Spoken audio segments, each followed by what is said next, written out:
The wolf who wore her face. There's a version of this story where the husband is the monster. He raises the gun, he pulls the trigger, and everyone around them agrees, almost instantly, to call it an accident. That's the version everyone chose to believe. Here's the other version, the one only she knew, right up until the last second of her life. For weeks, a voice had been calling her name from somewhere past the tree line. Not a voice she recognized, not one she wanted to recognize.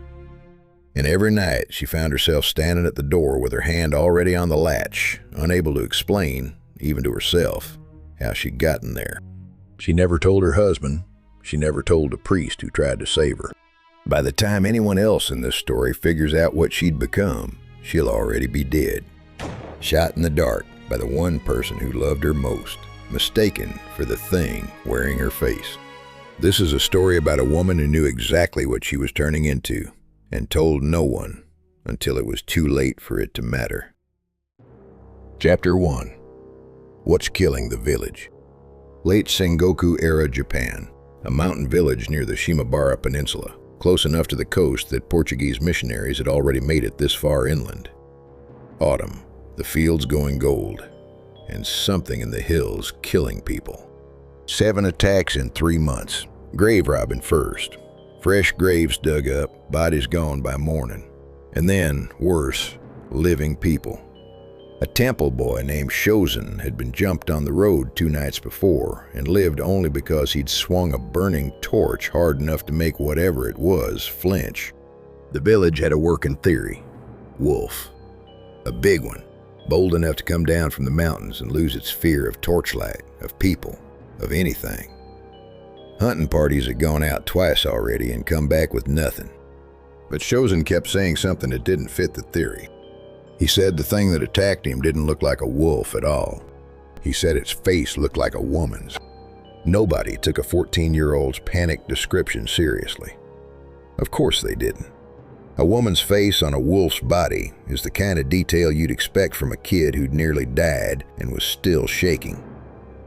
The village elders laughed it off. The hunters laughed it off. One woman in that village didn't laugh at all.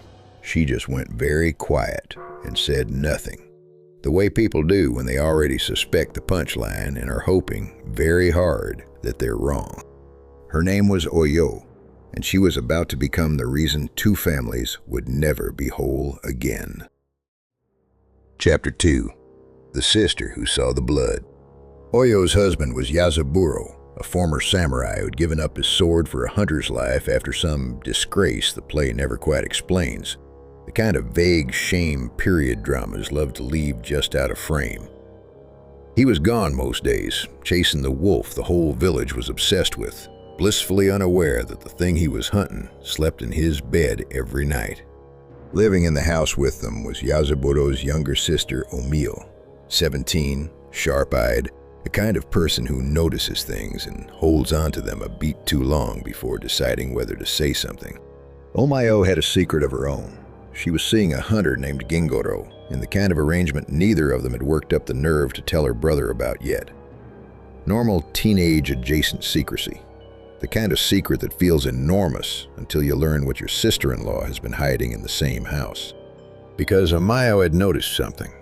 A few mornings back, she'd seen Oio at the well, scrubbing at the sleeve of her own robe, hard, urgently, the way you scrub at something you don't want anyone else to see. The stain looked like blood.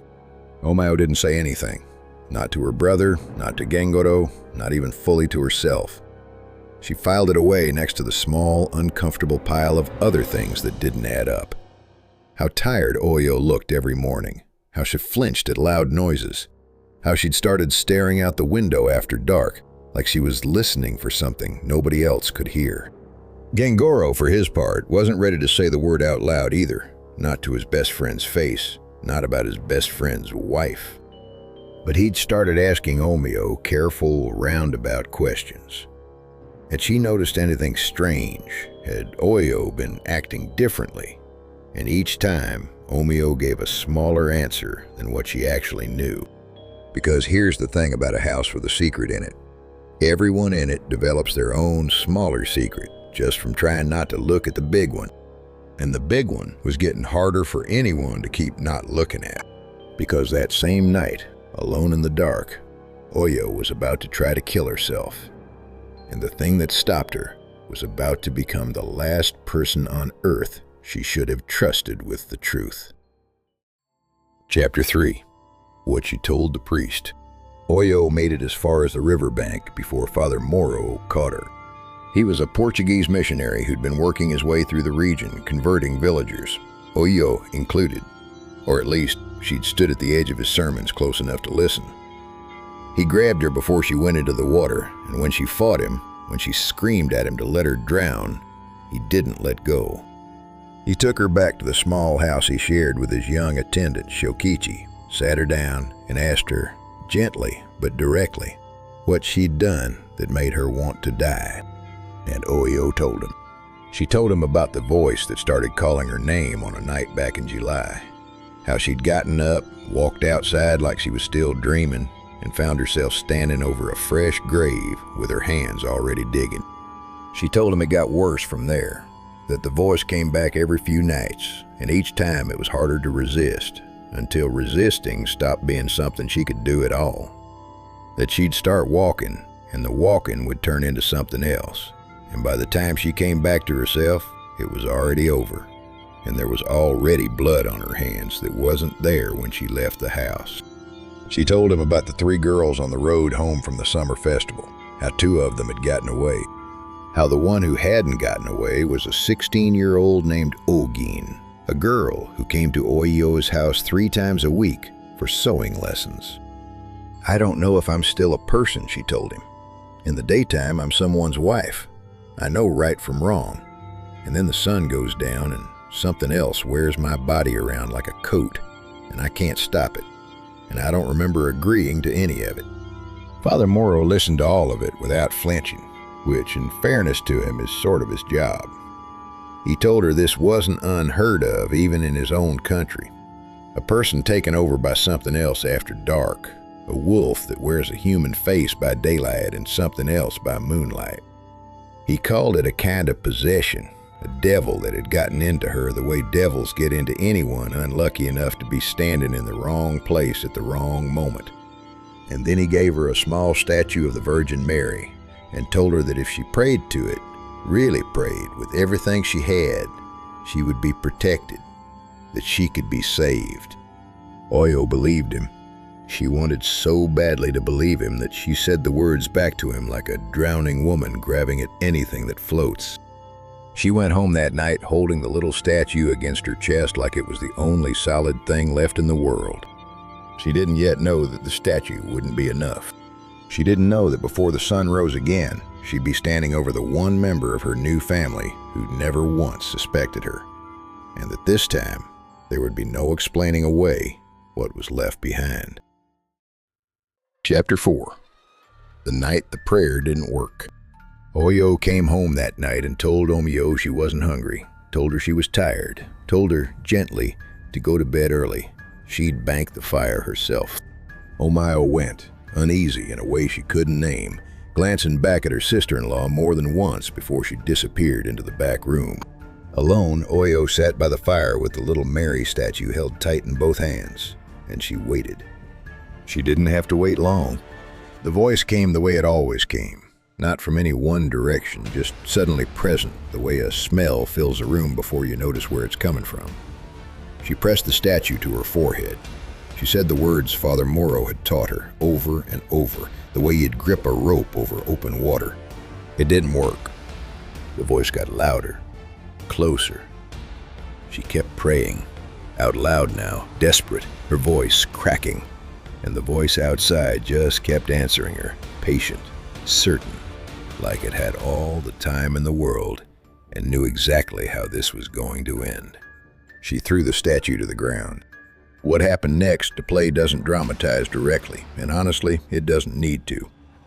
Omiyo heard something in the main room, her sister-in-law, apparently talking to no one, her voice wrong in a way she couldn't place.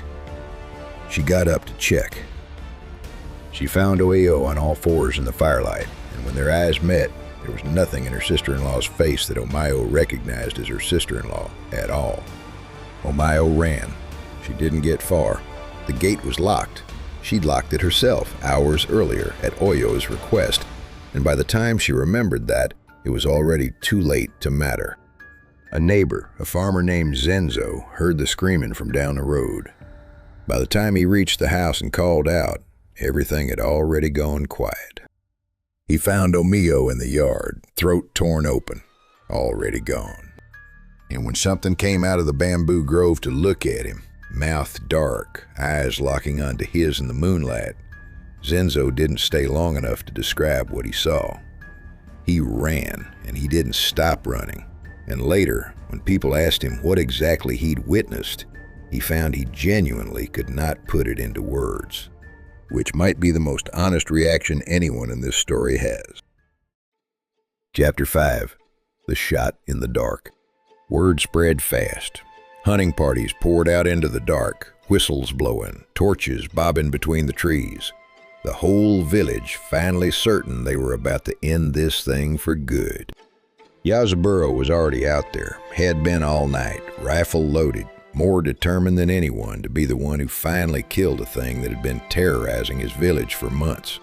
He saw it from a distance, a shape moving fast through the tall grass in the moonlight, low and quick and unmistakably wrong. He raised his rifle. He'd spent years as a hunter. He knew, with total confidence, the difference between a person and an animal in bad light. He fired. He found the body a few minutes later, crumpled in the grass outside a small house he vaguely recognized as the missionaries. It was Oyo, his wife, shot through the chest by his own hand, in the dark, less than an hour after her only sister-in-law had died the exact same kind of death. Father Moro came out to find him kneeling over her, shaking, insisting to anyone who'd listen that he'd seen a wolf, that there was no possible way he could have mistaken his own wife for an animal, not after years of doing exactly this job, not even in bad light, not even in a panic. Everyone around him had a much simpler explanation ready to go. He was tired, he was scared. He'd been hunting the same phantom for months, and his eyes had finally played the trick that every hunter's eyes eventually play. That's all this was, a tragic, forgivable mistake. Nobody in that clearing wanted the alternative explanation, so nobody reached for it. But Yazaburo would spend the rest of his life with one detail he could never quite make himself stop turning over. His wife hadn't just been in the wrong place at the wrong time. She'd been coming back from the missionary's house, clutching a small, cracked statue of the Virgin Mary, still stained with blood that wasn't the missionary's and wasn't hers. Nobody asked why she'd had it. Nobody asked what she'd needed saving from. They just carried her home and told each other gently that these things happen. Chapter 6. What everyone agreed not to know. Father Moro cleaned the blood off the little Mary statue that night. Or he tried to. Some of it, he said, wouldn't come off.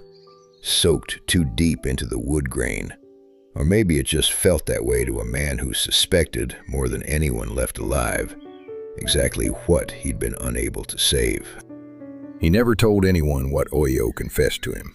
Not the village, not her husband, not even Shokichi beyond what the boy had already half-guessed on his own. He kept the confession the way priests keep confessions everywhere, as something sacred, something private, something that dies with the person who spoke it. Which meant the only person who ever knew the full truth of what happened in that village took it with him in silence, and let a grieving husband spend the rest of his life believing he'd made an honest, forgivable mistake in bad light. Yazaburo buried his wife. He buried his sister a day later. He told himself, the way people do, that the wolf was still out there somewhere, and that he'd get it eventually, and that would be that. The attack stopped completely after that night. Nobody in the village ever connected the timing. Nobody wanted to. There's a version of this story where a wolf terrorized a village for 3 months and was finally killed by a hunter's steady aim. That's the version everyone agreed to believe.